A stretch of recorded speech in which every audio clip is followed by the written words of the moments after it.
Не искать виноватых, а думать, что делать. Такими словами открыла встречу с жителями 7-го дома по улице 40 лет Коми начальник управления ЖКХ Татьяна Назаренко.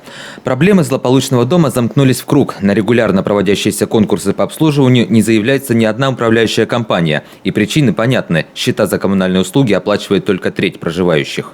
Мы на такие дома, которые оставились без управления, в случае каких-то аварийных ситуаций, в том числе и на вывоз мусора, заключаем договора.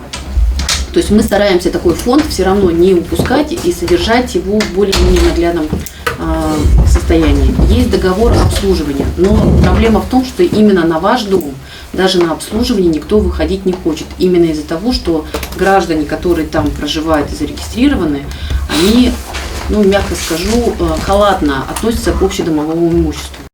От обслуживания дома отказываются даже аварийки. Лишь под гарантию города они устраняют каждую коммунальную проблему. Дом, который не берет ни одна управляющая компания, отнюдь не редкость. В конце прошлого года в похожей ситуации оказался 17-й дом в 6-м микрорайоне. Но там жильцы оперативно организовали ТСЖ, чего невозможно сделать в случае с 40 лет Коми 7. Больше половины жилья там муниципальное. Выход, подкрепленный юридически, есть. Это создание ТОС. Но для его слаженной работы нужны активисты. По мнению Татьяны Назаренко, при наличии такого костяка проблема сдвинется с мертвой точки.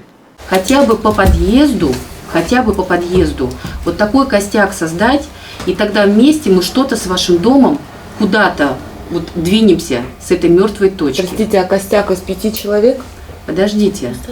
Достаточно и одного в подъезде. Вот я вам говорю, если в доме есть активные граждане, то, соответственно, эти граждане, которые хотят, они тогда и могут. А если говорить о том, что есть проблемы и ничего здесь делать нельзя, и только администрация... Поддержал идею заместитель председателя городского совета. Виталий Марченко некогда и сам проживал в проблемном доме. Я проживал сам 80-й по 96-й год. И в те времена это был проблемный дом, реально проблемный. В 92-м году мы создали в первом подъезде, вообще это был первый домовой комитет. Потом, практика перешла на весь город, у нас были старшие подъезды, было официально это оформлено, и мы занимались этим домом. Сегодня есть собственники, которые также могут проявить инициативу.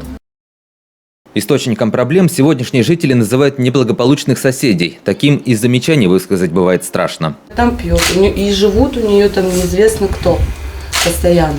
От них же идет и шум, и тот же мусор, и те же в подъезде оставление мусора. Ими лично я видела, с ней уже ругалась по этому поводу. Как представляете, если мужчина, он неадекватный, в основном пьяный. Как с ним разговаривать, если я, допустим, один раз поднялась, он мне чуть голову не сорвал, и что я должна? У меня ребенок растет. Как я с ним должна разговаривать? Милицию вызываешь, они час идут только до нас. Потому что неоднократно она от нас уже не вылазит. За прошлый год в 7-й дом по 40 лет Коми полиция выезжала порядка 500 раз. Выходит, не единожды в сутки. 2 недели назад проверили паспортно-визовый режим. Незваных гостей, что называется, хватило. Теперь жители просят проверять чаще и конкретные адреса.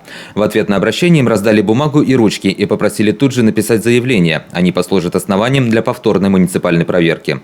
Активисты злополучного дома видят неблагополучных соседей, но, кажется, не видят выхода. Представители управления ЖКХ предлагают все же разомкнуть порочный круг.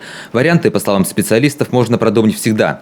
Инициативы будут поддержаны муниципалитетом, но и жители не должны оставаться в стороне. Мы увидим, что нам и администрация идет, нас услышала в каких-то рамках, как говорится. Мы, естественно, также будем уже совместно с соседями, с нормальными, которые хотят жить нормально, будем что-то собираться, но сперва сделаем комиссию. Комиссией Елена называет независимую экспертизу на предмет пригодности дома для проживания. Стоит она не менее 60 тысяч рублей.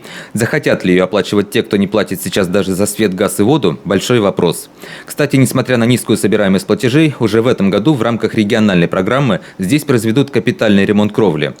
Завершилась встреча не прощанием, а словами «до свидания». Активисты проблемного дома и специалисты управления ЖКХ намерены встретиться вновь, когда жильцы обсудят эту тему с благополучными соседями и предложат план первоочередных действий.